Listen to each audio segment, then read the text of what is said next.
Hello traders, Gary Wagner here, just about 1:30 in Honolulu, 6:30 in New York. It is Wednesday, December the 30th, 2020, and this is the Daily Report for Gold and Silver.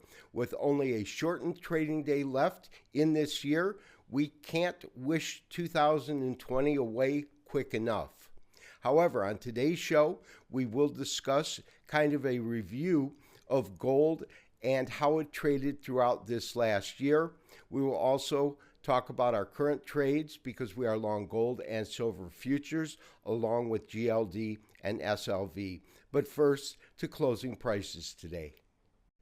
As this year comes to a close and only a shortened trading day remains until we begin next year, 2021, this year will be remembered as a year we all want to forget. Gold, though, did perform very well in light of the global pandemic, actions by the Treasury Department, and the Federal Reserve. Gold traded to a low of $1,450 in mid-March, the point when the epidemic became a global pandemic. And from there, we saw it trade to a new record high in the first week of August at 2,088. And it looks like we most likely will close out the year with gold futures trading above 1,900. Currently, the most active February contract of COMEX Gold is up $15.70 and currently fixed at $1,898.60. When we look at spot pricing, that is currently trading at $18.9410. Silver had a strong upside day, gaining about 2.3%. $26.82.5 is the current fix. And when we look at the two ETFs that we are long, SLV gained 1.5% and is currently trading at $24.76 per share. And GLD gained about 0.75%, $1.35 per share, and is currently fixed at $177.70. We are long all of those assets. Gains this year in both gold and silver pricing can be largely attributed to a decline, a massive decline in the US dollar. We're looking at a monthly candlestick chart, and we can see that over the last 10 trading months, we have seen the dollar index drop from 104 to current pricing at 89.53, which means that in under a year, we have seen the dollar decline by approximately 14%. The effect of dollar weakness this year can certainly be seen in the line chart that we have put up with gold futures on the top half of the screen and the dollar index on the lower half.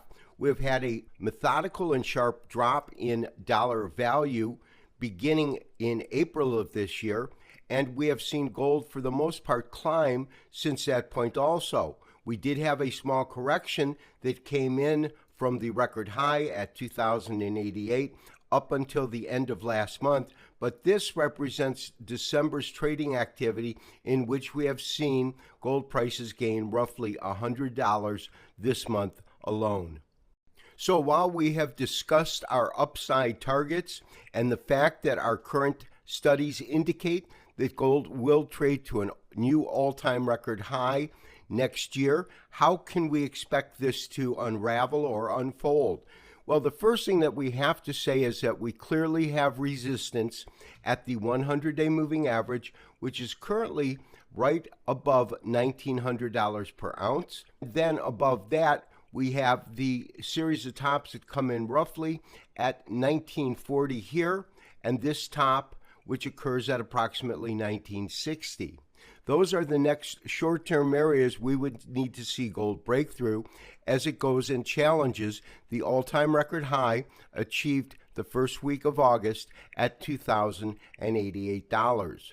The real band, I believe, of any kind of potential resistance comes in at this price point, which is from 1975 up to the record high at 2,088. However, I do believe that by the first quarter of next year, we will at least have challenged this first price point area, 1975 and above.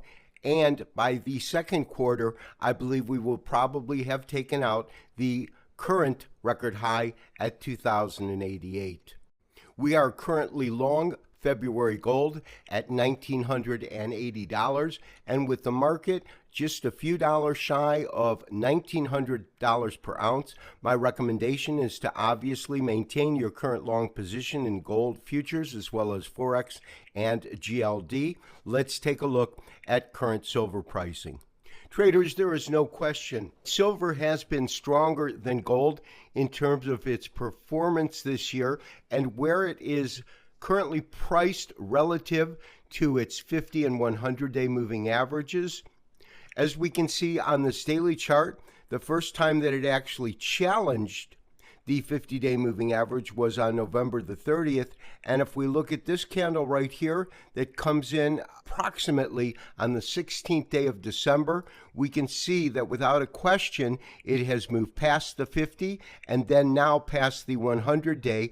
And even more importantly than that, it is past a key and critical resistance area, which comes in starting at 25.73 up onto these tops right here that come in just above $26, and that is currently where I am pegging major support. In terms of resistance, it would be this high coming in right here, which is at $27.50. Also corresponds quite closely to this band of highs that came in back in the beginning of September. That being said, I believe that we will see silver pricing challenge the highs that it traded to this year, which came in at approximately $29.95. We'll round it up to $30. And for that reason, I am recommending that you maintain your current long positions in March silver futures, as well as the electronically traded fund